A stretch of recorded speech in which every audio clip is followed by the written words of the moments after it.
Hello friends, again welcome back to Chanakya group of economics. Economics की theories का chronological sequence हम लोग कर रहे हैं। क्रोनोलॉजिकल ऑर्डर के जितने भी क्वेश्चंस, एक्सपेक्टेड क्वेश्चन जो बन सकते हैं थ्योरी से, वो हम लोग डिस्कस कर रहे हैं। और इस सीरीज में जो नेक्स्ट पार्ट है या नेक्स्ट टॉपिक है वो है मैक्रो इकोनॉमिक्स की थ्योरीज का। तो मैक्रो इकोनॉमिक्स की इंपॉर्टेंट जो थ्योरीज हैं वो हम लोग डिस्कस करेंगे। और डेफिनेटली इसमें से बहुत सारे जो टॉपिक्स हैं या बहुत सारी थ्योरीज हैं वो ऑलरेडी पीवाईक्यूज में बन चुके हैं। ठीक है, अपकमिंग एग्जाम में भी यूजीसी नेट एग्जाम है, असिस्टेंट प्रोफेसर है, यहाँ थोड़ा सा लेवल हार्ड रहता है। बट हाँ, अगर हम पीजीटी इकोनॉमिक्स देखें तो वहाँ ये थ्योरीज का सीक्वेंस थोड़ा सा हमें जो बेसिक थ्योरीज हैं वो देखने को मिलेंगी। चलिए शुरू हो जाइए। फिर भी आप देखिएगा कि आपका पोटेंशियल कितना है, कितने आप थ्योरीज के बारे में जानते हो। और लास्ट में कुछ करेंगे एमसीक्यूज और जो पीवाईक्यूज रहेंगे। चलिए शुरू हो जाते हैं। नंबर वन शुरू कर लेते हैं क्लासिकल इकोनॉमिक्स से ही। क्लासिकल से ही मैक्रो शुरू हो जाता है, दैट इज मैक्रो और माइक्रो जो है 1933 में अलग अलग हुआ था रैगनर फिश के द्वारा। बट फिर भी जो थ्योरीज हम लोग पढ़ते हैं मैक्रो में, क्लासिकल थ्योरी ऑफ एम्प्लॉयमेंट सबसे पहले एडम स्मिथ इसमें आ गए, रिकार्डो जी एस मिल का नाम आ गया। 1776 से ही स्टार्ट हो जाता है, 17th सेंचुरी और 18th सेंचुरी। फिर आ जाता है क्लासिकल इकोनॉमिक्स में ही सेज लॉज ऑफ मार्केट, से का मार्केट का नियम, बाजार का नियम। तो जेबी से ने ये दिया है 1803 का टाइम पीरियड है। ठीक है, सप्लाई क्रिएट्स ऑन डिमांड। फिर केंज ने बोला नहीं, डिमांड क्रिएट्स ऑन सप्लाई। चलिए नेक्स्ट, थर्ड में है क्वांटिटी थ्योरी ऑफ मनी। याद रखना क्वांटिटी क्यूटीएम की जो थ्योरी है ना, गजब की इंपॉर्टेंट है। क्यूटीएम थ्योरी अगर हम बात करें इरविन फिशर की तो वो 1911 है। और 1911 जो थ्योरी है वो है ट्रांजेक्शन अप्रोच। ये भी याद रखना, ट्रांजेक्शन अप्रोच है या फिर कैश बैलेंस अप्रोच है। ठीक है, और जो कैम्ब्रिज इकोनॉमिस्ट जुड़े हुए हैं, पिगू, रॉबर्टसन, मार्शल, ठीक है, केंज का भी नाम आ जाता है इसमें। तो ये जो है कैम्ब्रिज इकोनॉमिस्ट, वो 1910 से 1920 के बीच में टाइम ड्यूरेशन है। Next, Keynes theory of income and employment. ठीक है, J M Keynes 1936। Next, liquidity preference theory भी केंज की थ्योरी है और टाइम ड्यूरेशन भी सेम है 1936। केंज की मेजर थ्योरीज का टाइम ड्यूरेशन 1936 ही माना जाता है। केंज मल्टीप्लायर का भी देखो 1936, और आर एफ काहन ने दिया था मल्टीप्लायर का कॉन्सेप्ट पहले, तो वो 1931। Next, ISLM framework, that one is most important. ठीक है, एक इंपॉर्टेंट टॉपिक है मैक्रो इकोनॉमिक्स का, जे are Hicks. Next 1937। Multiplier acceleration interaction, ये क्वेश्चन में पीवाईक्यू बन चुका है। Paul Samuelson 1939। ठीक है, याद रहेगा। फिर न्यू क्लासिकल सिंथेसिस, हिक्स का नाम आ गया, सैमुअल्सन का आ गया, मोदिग्लियानी 1940 से 1950 के बीच में। Next, relative income hypothesis, important है ये चार थ्योरीज जो हम मैक्रो इकोनॉमिक्स में पढ़ते हैं। ठीक है, उसमें रिलेटिव इनकम हाइपोथेसिस जेम्स ड्यूजनबेरी की 1949। एब्सोल्यूट इनकम हाइपोथेसिस का टाइम ड्यूरेशन भी वही है 1936 से 1940 के बीच में। नेक्स्ट, परमानेंट इनकम हाइपोथेसिस, ठीक है, Milton Friedman 1957। Life cycle hypothesis, Modigliani and Brumberg 1954। Flip curve analysis का जो टाइमिंग है दैट इज 1958। और मॉनेटरिज्म जो है ना, मॉनेटरिज्म मिल्टन फ्रीडमैन से ही स्टार्ट हो जाता है 1956 से ही, तो 50s टू 60s के बीच में। बट मिल्टन फ्रीडमैन जो कॉन्सेप्ट था मॉनेटरिज्म, हम लोग वहीं से स्टार्ट मानते हैं 1956। चलिए, natural rate of unemployment hypothesis, Friedman and Phelps, next 1967 68।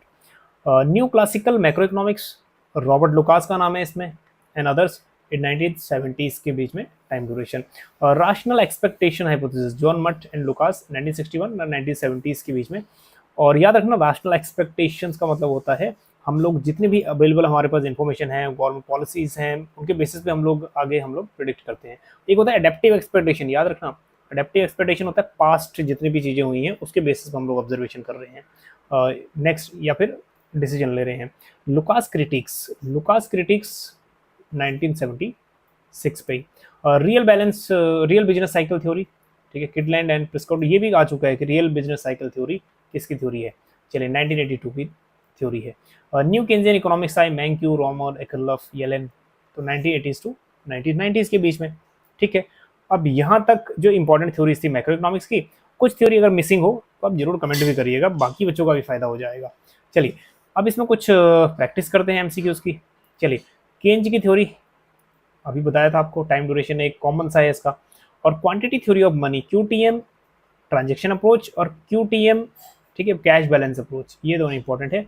और सेज का मार्केट का नियम, ठीक है, सबसे पता ही है कि सबसे जो पुराना है 1803 के टाइम ड्यूरेशन अप्रोक्स, ये हमारा सेज तो सबसे पुराना आ जाएगा 3।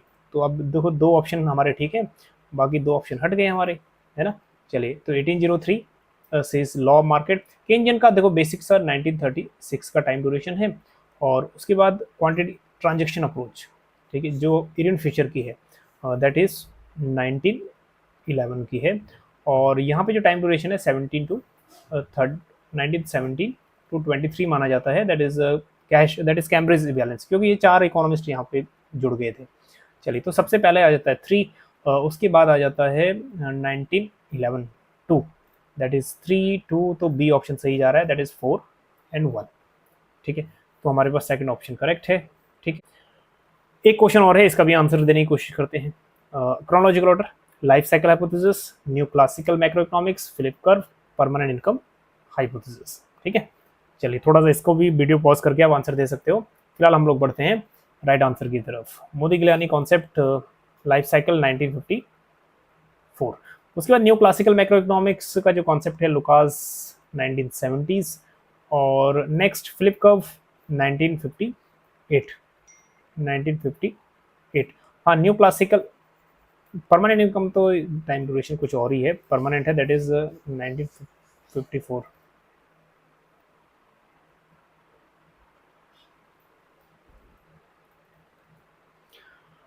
Next question, arrange the following chronological order. देखो थ्योरी है यहाँ पे, लाइफ साइकिल हाइपोथेसिस है, ठीक है। सेकंड है new classical macro economics, next है Phillip curve, next permanent income hypothesis. Video pause भी कर सकते हो आंसर देने के लिए। चलिए, लाइफ साइकिल हाइपोथेसिस जो डेट है 1954, ठीक है। उसके बाद परमानेंट इनकम हाइपोथेसिस, ये बेसिक थ्योरी है और बहुत बार बन चुकी है, 1957 की थ्योरी, ठीक है। और नेक्स्ट फिलिप कर्व 1958, और उसके बाद न्यू क्लासिकल 1970s के बीच का इसका टाइम ड्यूरेशन, ठीक है। तो सबसे पुरानी थ्योरी कौन सी हुई हमारी, पुरानी सही फर्स्ट हुई लाइफ साइकिल हाइपोथेसिस 1954। तो देखो अभी फर्स्ट एंड फर्स्ट, तो 2 ऑप्शन तो एलिमिनेट हो गए, ठीक है। नेक्स्ट हमारे पास है 57, तो ये क्लोज ऑप्शन है, दैट इज 4, 57, फिर 58, 3, तो हमारे पास first option A1 is correct. चलिए, 2 क्वेश्चन रहेंगे आपके लिए होमवर्क, इसका आप आंसर देने की कोशिश करना, ठीक है। वीडियो को पॉज कर लेना और उसके बाद आंसर कमेंट में ही पोस्ट कर देना, जिसका बेस्ट आंसर रहेगा उसको हम पिन कर देंगे। चलिए, दूसरा क्वेश्चन भी यही है, इसको तो आप लोग इजीली आंसर दे दोगे, क्योंकि ज़्यादातर इसमें थ्योरीज वो हैं जो हम लोग अभी डिस्कस कर चुके हैं। नेक्स्ट पार्ट में हम डिस्कस करेंगे पब्लिक फाइनेंस की थ्योरीज का क्रोनोलॉजिकल ऑर्डर। बने रहिए चाणक्य ग्रुप ऑफ इकोनॉमिक्स के साथ, मिलते हैं आपको नेक्स्ट वीडियो में। Thank you so much.